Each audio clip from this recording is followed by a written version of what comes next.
He had no degree, no money, and was living on a friend's couch. Yet somehow he built the most controversial car company in history. But what he sacrificed to get there?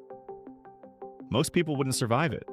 Before the flashy headline, before the Twitter chaos, before the billions. There was just Elon, a quiet, awkward kid who barely fit in and dreamed of changing the future. But dreams don't come free. And for Elon Musk, that dream almost destroyed him. This is not a success story. It's a survival story. Elon Musk wasn't born into Silicon Valley. He was born in apartheid South Africa, a country torn by violence and injustice. His childhood? Anything but safe. "I was raised by books and bullied by people," he once said. He was beaten so badly at school he once stopped breathing. His relationship with his father? Cold, controlling, traumatizing, and yet he read endlessly. Science fiction, engineering, philosophy. By 12, he'd already built and sold a video game for $500. But he didn't want to just make money. He wanted to save humanity. At 17, he left everything behind. His family, his country, even his comfort. He moved to Canada, broke and alone. He slept on a mattress in a cousin's dorm and worked brutal summer jobs. Cleaning boilers filled with toxic chemicals, shoveling dirt in the Canadian cold, chopping logs for hours without food. I would work 12 hours a day just to afford peanut butter and bread. Still, he smiled, because to him, this was freedom. Eventually, he transferred to the US, studying physics and economics at UPenn, then got accepted to Stanford, only to drop out 2 days later. Everyone thought he was insane, but the internet was taking off, and Elon knew, this is the moment. If I wait, I'll miss it. Would you have made that leap? Drop a comment.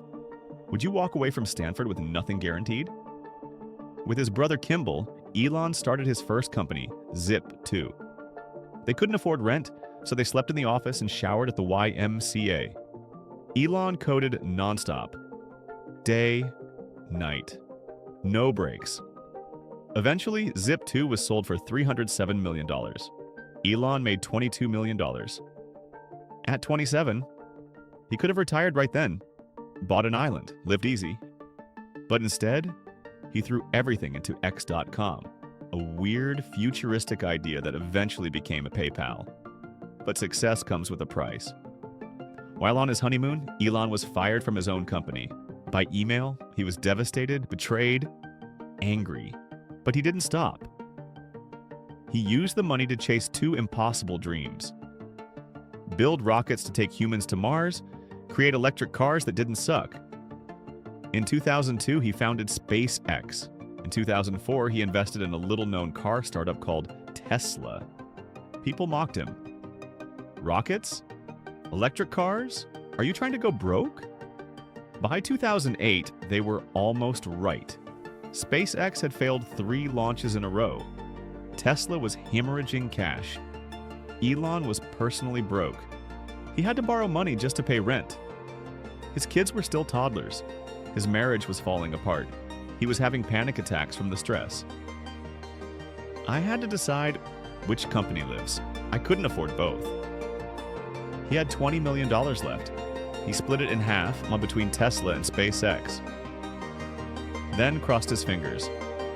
That December, SpaceX's 4th rocket launched and succeeded. 2 weeks later, Tesla secured emergency funding. Both companies survived. Barely. What would you have done in that moment? Would you risk everything or let one dream die to save the other? Let me know. But even survival didn't mean peace. At Tesla, Elon was obsessed. He would sleep on the factory floor using a jacket as a pillow. He worked over 100-hour weeks micromanaging everything and even door handles. At one point, Tesla was hours away from not making payroll. Investors begged him to quit. He refused. I don't ever give up. Ever. Employees cried from burnout. Elon cried from pressure. Yet the company pushed forward. Then, in 2012, Tesla released the Model S. and everything changed. Critics called it the best car ever made. Tesla went from a joke to a revolution. But success came at a cost. His first marriage collapsed. He lost friends, his health suffered, and the world still called him crazy. But Elon never cared about being liked. He cared about legacy. To him, money was never the goal. It was just the fuel to build what no one else would even try. So, what does this teach us? That sometimes the difference between visionary and lunatic is simply the ability to survive long enough to prove you were right. Elon Musk didn't follow a path, he made one. No degree, no safety net. Just grit, risk, and relentless belief. So what would you risk it all for? If this story hit you, like, comment, and subscribe. What dream are you chasing right now? Let's talk in the comments.